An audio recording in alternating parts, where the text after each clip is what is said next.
Hi friends, இன்றைக்கி நான் உங்களுக்கு செஞ்சு காணிக்க போகிறது apple cake, French apple cake. இது வந்து ரெண்டு ஆப்பிளை வச்சு சிம்பிளாக நீங்கள் வீட்டில் இருக்கிற இன்க்ரீடியன்ட்ஸ் வச்சே பண்ணிடலாம். ஃபஸ்ட்டு ஆப்பிளை தோல் உரித்து சின்ன சின்ன க்யூப்ஸாக கட் பண்ணி எடுத்து வச்சுடுங்க. இப்போது நான் ஒரு மிக்சிங் பவுலில் வந்து மைதா மாவு, பேக்கிங் பவுடர், உப்பு இதை வந்து கம்பைன் பண்ணி வச்சுருங்க. இதுதான் உங்களோட ட்ரை இன்க்ரீடியன்ட்ஸ். அதுக்கப்புறம் ஒரு கேக் பேனில் நீங்கள் வந்து பார்ச்மெண்ட் பேப்பர் லைன் பண்ணி ஓரத்தில் எடுத்து வச்சுருங்க. இப்போ வந்து நம்ம பேட்டர் வந்து ரெடி பண்ண போகிறோம். பட்டரை வந்து ஒரு பவுலில் எடுத்து நல்லா மிக்ஸ் பண்ணிக்கோங்க. கூடவே சுகர், வெனிலா எசன்ஸ் ஊற்றி நல்லா பீட் பண்ணிக்கோங்க ஒரு 1 மினிட் போல். இதோட ஃபுல் ரிட்டன் ரெசிபியோட லிங்க்கு மெஷர்மெண்ட்டோடி கீழே டிஸ்கிரிப்ஷனில் இருக்குது, செக் பண்ணிக்கோங்க மெஷர்மெண்ட்ஸ்க்கு. இப்போ 2 முட்டையை நம்ம அதில் ஊற்றி நல்லா மிக்ஸ் பண்ணிவிடுங்க. இதில் நம்ம மிக்ஸ் பண்ணி வச்சுருக்கிற மைதா மாவு போட்டு பீட்டரை வச்சு ஒரு 30 செகண்ட்ஸ் மிக்ஸ் பண்ணிவிட்டு ஃபைனலாக ஆப்பிள் போட்டு நல்லா ஃபோல்ட் பண்ணிடுங்க.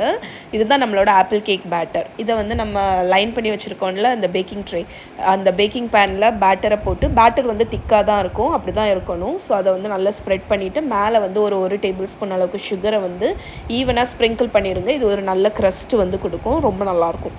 ஸோ இதை அவனில் வச்சு நம்ம பேக் பண்ணி எடுத்தோன்னா நம்மளோட ஆப்பிள் கேக் ரெடி. கம்ப்ளீட்டாக கூலானதுக்கப்புறம் அன்மோல் பண்ணி ஸ்லைஸ் பண்ணி சர்வ் பண்ணிங்கன்னா டீ, காஃபி கூட ரொம்ப நல்லாயிருக்கும். இந்த ஃப்ரெஞ்ச் ஆப்பிள் கேக்கோட full written recipe again yummy.aarthi.com இருக்குது, லிங்க் டிஸ்கிரிப்ஷனில் இருக்குது.